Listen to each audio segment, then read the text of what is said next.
नमस्कार।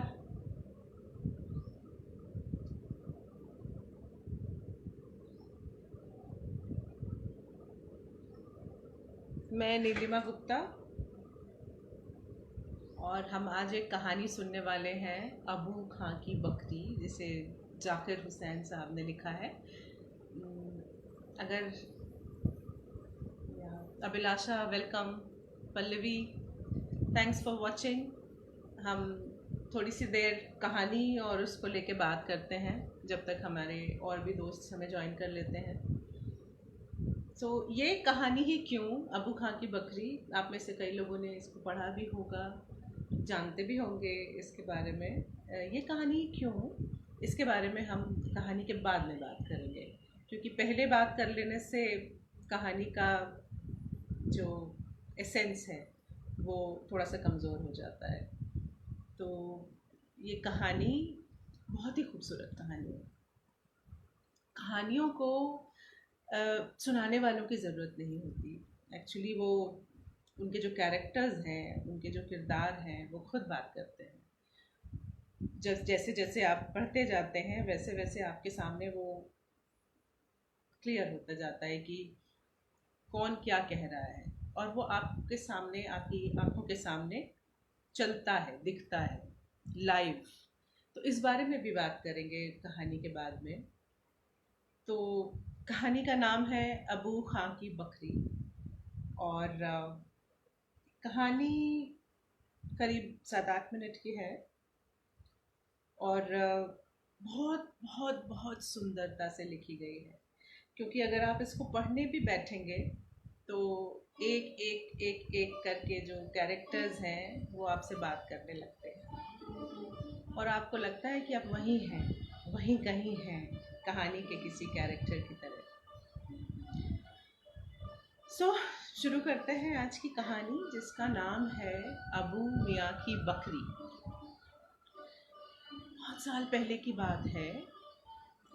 हिमालय, इससे बड़ा पहाड़ दुनिया में कोई नहीं है। हजारों हजारों मीलों तक फैला हुआ पहाड़, बहुत ही खूबसूरती अपने आप में समेटे हुए। बहुत सारी वादियां हैं, और उन वादियों में पहाड़ी की तलहटी पे बहुत सारी बस्तियां हैं। उनमें से ही एक बस्ती अल्मोड़ा। ये कहानी है अबू मियाँ की, जो अल्मोड़ा में रहते थे।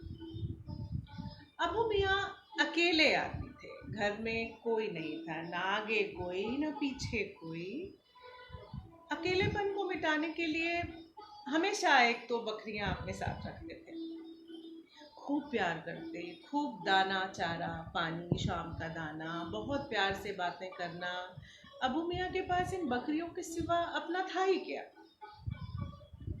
जिंदगी बहुत अच्छे से चल रही थी, लेकिन बदनसीब थे अबू मियाँ, क्योंकि उनकी बकरियां थोड़े दिनों के बाद अपनी रस्सी तोड़ाकर भाग जाती थी पहाड़ों की ओर। पता नहीं क्यों अबू मियाँ का प्यार, दाना, पानी, चारा, कुछ भी उनको रोक नहीं पाता था। बस उन्हें तो अपनी आज़ादी प्यारी थी। शायद पहाड़ी की बकरियों का, पहाड़ के जानवरों को वापस पहाड़ में जाना ही पसंद है, आज़ादी बहुत पसंद है। इसीलिए अबू मियाँ की सारी बकरियां पहाड़ी पे भाग के चली जाती थी। पहाड़ी पर एक भेड़िया रहता था। ना तो अबू मियाँ का प्यार, ना दाना पानी का लालच, ना उस भेड़िया का डर, कुछ नहीं रोक पाता था अबू मियाँ की बकरियों का। इसी तरीके से इस बकरी के जाने के बाद अबू मियाँ ने कहा कि बस अब मैं बकरियां नहीं पालूं। ये जो बची खुची मेरी जिंदगी है, अकेले ही गुजार। कुछ ही दिन बीते थे, अबू मियाँ को अकेलापन फिर खाने लगा। अकेलापन बहुत बड़ी बीमारी है, इसको कोई झेल नहीं पाता। अबू मियाँ फिर से एक बकरी मोल ले आए। इस बार अबू मियाँ एक कम उम्र की बकरी लाए। उन्होंने सोचा कि कम उम्र की रहेगी, बचपन से रहेगी, हिल जाएगी तो नहीं भागेगी, और प्यार दाना पानी तो मैं अच्छा ही देता हूँ, दिन भर बातें करता हूँ, किसी बकरी को और क्या चाहिए। तो ये सोच के वो बकरी को ले आए। छोटी बकरी, कम उम्र की बकरी, लेकिन बड़ी खूबसूरत, छोटे छोटे सींग, नुकीले, जैसे किसी ने लकड़ी से तराश के नक्काशी करके बनाए हो, और लंबे लंबे सफेद बाल। ऐसा लगता था कोई बड़ा खूबसूरत लिबास, सफेद रंग का चमकदार, और बड़ी बड़ी चमकदार खूबसूरत आंखें। तो ये थी हमारी नई बकरी, अबू मियाँ की नई बकरी, और अबू मियाँ ने उसका नाम रखा चांदनी। चांदनी बड़ी अच्छी छोटी उम्र की बकरी, हिल मिल गई। अबू मियाँ उसका बड़ा ख्याल रखते और बैठ के घंटों बातें करते रहते। और बकरी भी इतनी सुंदर, इतनी सीधी कि कोई बच्चा भी उसका दूध दूध ले। सब कुछ बहुत अच्छे से चल रहा था। अबू मियाँ ने सोचा कि और ऐसा मैं क्या करूं कि ये बकरी भागे ना, ये चांदनी भागे ना। अभी तो हिल गई है, अब तो नहीं भागेगी। लेकिन उन्होंने सोचा कि शायद मेरा छोटा सा आंगन बकरियों का जी घबराता होगा, तो मैं चांदनी के लिए दूसरा इंतजाम करती हूँ। तो उनके घर के बाहर एक बड़ा सा खेत, बहुत बड़ा नहीं, बड़ा सा उनके हिसाब से खेत, जिसके चारों ओर उन्होंने जाली लगा दी, और उस खेत के बीच में खूंटा गाड़ दिया, और वहां पे बांध दिया चांदनी को, और रस्सी भी खूब लंबी कि चांदनी अपनी मर्जी से जहां जाना चाहे घूमे, अपनी मस्ती में जिस तरफ का रुख करे। और चांदनी थी भी बड़ी खुश। ऐसी ही एक सुबह चांदनी सुबह का खाना खा रही थी, जुगाली करते हुए इधर उधर नजर ले जा रही थी कि उसकी नजर उस पहाड़ी की तरफ गई। खूबसूरत पहाड़ी, जुगाली की वजह से चलता हुआ उसका मुंह बंद हो गया। उसकी बड़ी बड़ी सुंदर आंखें उस पहाड़ी से हट ही नहीं रही थी। ऐसा लग रहा था जैसे पहाड़ी बुला रही है। बस इस दिन के बाद से चांदनी पहले वाली चांदनी नहीं रही, बदल गई। हर समय सोचती रहती कि वो सुगंध, वो हवा, उसका मजा यहाँ कहाँ। पहाड़ी की बकरी थी, पहाड़ी में वापस जाना चाहती थी। धीरे धीरे उसने खाना पीना छोड़ दिया, कमजोर हो गई। ये सब देख के अबू मियाँ उसके पास गए और उसके ऊपर हाथ फेरा प्यार से। चांदनी ने बोला, अबू मियाँ अब मुझे जाने दो। अबू मियाँ ने कहा, अबू मियाँ बकरियों के साथ रहते रहते बकरियों की भाषा जानते थे, समझ गए। चांदनी ने कहा, अब मुझे जाने दो। अबू मियाँ ने बकरियों की भाषा में कहा, लेकिन क्यों बेटी, क्यों जाना चाहती हो? क्या तुम्हें यहाँ का चारा पसंद नहीं? क्या मेरी बातें अच्छी नहीं लगती? चांदनी ने दुखी होकर बोला, नहीं नहीं अबू मियाँ, मुझे चारा दाना पानी की कोई शिकायत नहीं, लेकिन फिर भी मुझे जाने दो, मुझे पहाड़ी पे जाने दो। अबू मियाँ ने कहा, अरे मैं रस्सी लंबी कर देता हूँ और दूर दूर तक जा पाएगी, लेकिन पहाड़ी पर क्यों? कम नसीब, जानती भी है पहाड़ी पे भेड़िया है, खा जाएगा तुझे। चांदनी ने सोचा, ये खूंटा, ये रस्सी, मुझे आजादी चाहिए अबू मियाँ। भेड़िया खा जाएगा, लेकिन थोड़ी सी आजादी की जिंदगी तो जी लूंगी। अबू मियाँ समझ गए, अब ये नहीं रुकेगी। तो अबू मियाँ ने उठा के उसको कोठरी में रख दिया, ताला लगा दी, उस पर जंजीर चढ़ा दिया, और लेकिन कोठरी की खिड़की बंद करना भूल गए। बस अबू मियाँ बाहर और खिड़की खोल के चांदनी भी घर के बाहर, और भागते भागते सरपट भागते भागते हमारी चांदनी पहुंच गई पहाड़ पे। उसको लगा ऐसा जैसे कि पहाड़ उसे मुबारकबाद दे रहे हैं, बड़े बड़े पेड़ अपनी तरफ बुला रहे हैं, लंबी लंबी घास उसको अपने गले से लगा लेना चाहती है, और फूल, खुशबू बिखेरते हुए फूल उसको देखकर खिलखिला रहे हैं, और चांदनी चांदनी भी खुशी के मारे कुलाचे भरती इधर उधर, फूल ही नहीं समा रही थी। उसको खुद ही नहीं पता कि वो कब तक दौड़ती रही, दौड़ती रही, दौड़ती रही, थक गई लेकिन फिर भी दौड़ती रही। दोपहर हो गई। धीरे धीरे घूमते फिरते इस सुगंध का, पहाड़ी हवा का आनंद लेते लेते, सब ऐसा लग रहा था, सारा माहौल उसे बोल रहा हो कि पहाड़ की बच्ची पहाड़ में वापस आ गई। चांदनी आज बहुत खुश थी। आजादी का स्वाद उसने पहली बार चखा था। धीरे धीरे दोपहर ढलने लगी, शाम होने लगी। रास्ते में एक दूसरी बकरियों का झुंड, जो शायद घर जाने की तैयारी में था क्योंकि शाम होने वाली है, सारी बकरियों ने दिल खोल के चांदनी का स्वागत किया, अपने झुंड में शामिल कर लिया। और कुछ बकरों ने चांदनी को खास तवज्जो दी, और उनमें से एक बकरा हमारी चांदनी को भी पसंद आया। चांदनी और वो बकरा दूर तक साथ चले और कुछ कुछ बातें भी करते रहे। क्या बातें हुई होंगी दोनों में? किसने सुना? एक चश्मा बह रहा है पानी का, शायद उसने सुना होगा। उससे पूछते हैं, वो बता देगा, लेकिन शायद ना बताए। किसी और की बात किसी और को बताना अच्छी बात नहीं है। छोड़ देते हैं इस बात को। लेकिन चांदनी अभी भी घर नहीं जाना चाहती।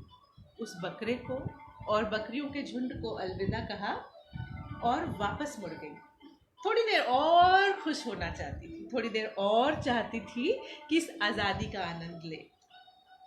घूमती रही, इधर सूंघती रही आज़ादी को और फूलों को और खुशबू को जो चारों तरफ पहाड़ में बैठी थी। आखिर पहाड़ की बच्ची थी, पहाड़ में वापस आई। शाम होने वाली थी, नीचे शायद कोहरा छा गया था, क्योंकि अब उसको अबू मियाँ का घर, जाली वाला खेत, खूंटा और रस्सी नहीं दिख रहे थे। कोहरा छा गया था। उसने सोचा वापस जाऊं।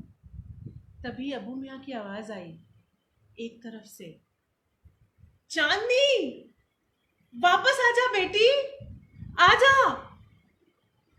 एक पल को चांदनी ने सोचा चली जाती, लेकिन फिर वही खूंटा, रस्सी, अबू मियाँ, ऐसी जिंदगी से तो पहाड़ की मौत अच्छी, ये सोच के वो घूम गई। घूमते ही सामने उसको दो खड़े हुए कान दिखे, दो चमकदार लाल आंखें। भेड़िया पहुंच चुका था। चांदनी ने उसकी तरफ देखा, भेड़िए ने चांदनी की तरफ देखा और हंसा। ओहो, अबू मियाँ की बकरी, खूब खिला पिला के हट्टा कट्टा किया है। और अपनी लाल लाल जीभ अपने नीले नीले होठों पर फेरने लगा।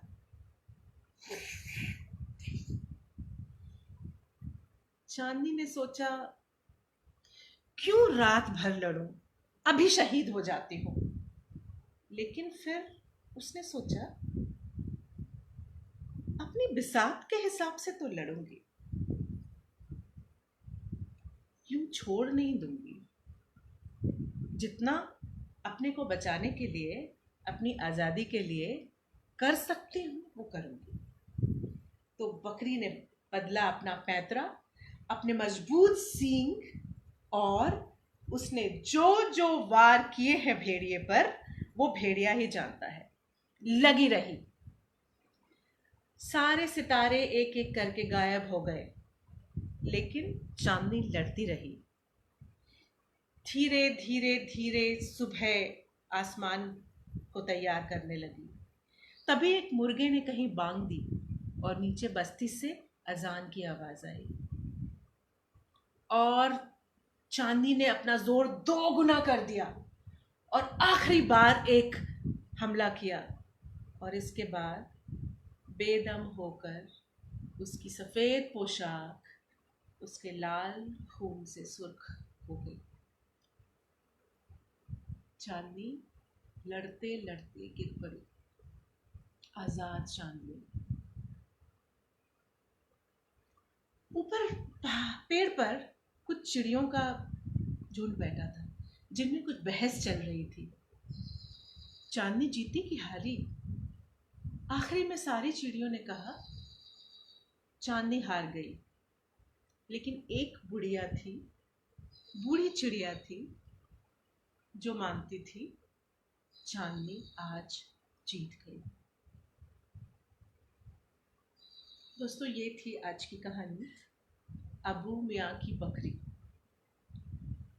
कुछ बातें हैं बच्चों के लिए, खास तौर से ये कहानी, ऐसी जो सुंदर कहानियां होती हैं, उनको कोई सुनाने वाले की ज़रूरत नहीं होती। जब आप उसका पन्ना दर पन्ना पलटते जाते हैं तो अबू मियाँ, पहाड़, वो चश्मा जिसने बकरी और बकरे की, चांदनी और उस बकरे की आवाज़ सुनी थी, बातें सुनी थी, या फिर वो भेड़िया खुद, या वो लंबे लंबे पेड़, या वो खुशबूदार फूल, वो सब अपने आप जिंदा हो जाते हैं। तो जब ये किताबें खुलती हैं तो ये सारी चीज़ें, सारे कैरेक्टर आपसे बात करते हैं। तो ऐसे सुनाने वालों की ज़रूरत कब पड़ती है पता है? जब हम बच्चे मोबाइल और टीवी और ये जो इंटरनेट की दुनिया है उसमें खो जाते हैं और किताबें खोलना भूल जाते हैं। तो ऐसी ही कुछ किताबें हम जैसे कुछ लोगों के पास आके धीरे से फुसफुसाती हैं और कहती हैं, अब हमें कह दो, अब हमें सुना दो। तो फिर ऐसी कहानियाँ बन जाती हैं और ऐसे सुनाने वाले आ जाते हैं। सो बच्चों, कहानी को अगर आपको एंजॉय करना है तो आप मोबाइल, लैपटॉप, कंप्यूटर छोड़ के किताबों में लग जाइए। बहुत बहुत आसान और बहुत सुंदर दुनिया है किताबों की, और ये कैरेक्टर्स आपके पास अलाइव आ जाते हैं। अब इस कहानी के बारे में बात करते हैं आज़ादी की।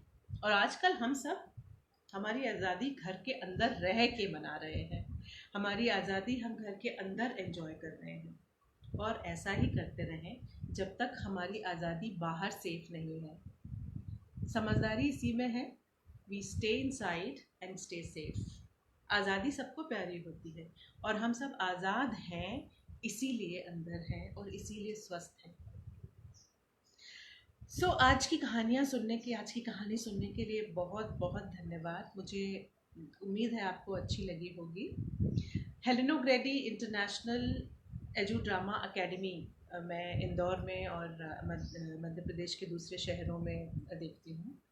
ये एक 40 साल पुराना ऑर्गेनाइजेशन है जो बच्चों में confidence, communication, critical thinking, creative thinking और कोलैबोरेशन जैसी स्किल्स, जो कि 21st सेंचुरी स्किल्स हैं, इनको डेवलप करने में हेल्प करता है।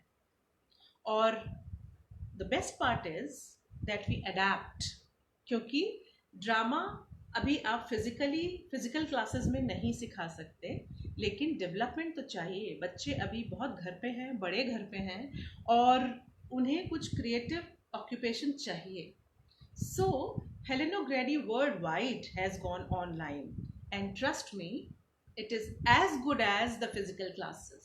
हम ऑलरेडी इंदौर में, इंदौर के दूसरे शहरों में, इवन इंडिया में, even entire world is going online through Helen O'Grady. We are coming to now your house to do our classes. इसमें ड्रामा के थ्रू फिजिकल डेवलपमेंट और क्रिएटिव डेवलपमेंट होता है बच्चों और बड़ों में. और क्रिएटिव और फिजिकल डेवलपमेंट के साथ में you are forced to be positive. और इस समय अभी हमें पॉजिटिव रहने की बहुत ज़रूरत है. So we are doing summer workshops for 7 days. और ऑलरेडी हम बहुत सारे बच्चे इसको हर वीक ज्वाइन कर रहे हैं और सीख रहे हैं, and they are enjoying, and most of them want to do more, so they join the next class. So thank you very much for being here today and giving me an ear, giving me your time. Hope it helps you to understand the importance of reading, and nothing can replace a book. So please keep reading, be positive, we have lots of time. मुझे ऐसा लगता है कि ये जो अभी जो हमें समय मिला है वो हम सबकी एक कलेक्टिव प्रेयर्स का नतीजा है, क्योंकि भगवान ने हमें वो टाइम दिया है, एक वरदान दिया है, जिसके लिए हम सब we were all longing, we were all praying to get some time, and we have got lots of time. So let's be positive. और हम इस टाइम का इस्तेमाल करेंगे, कहानियाँ सुनेंगे, कहानियाँ सुनाएंगे, बुक्स पढ़ेंगे और बहुत सारी अच्छी बातें करेंगे. So thank you very much for being here, and see you next time again soon. Thank you.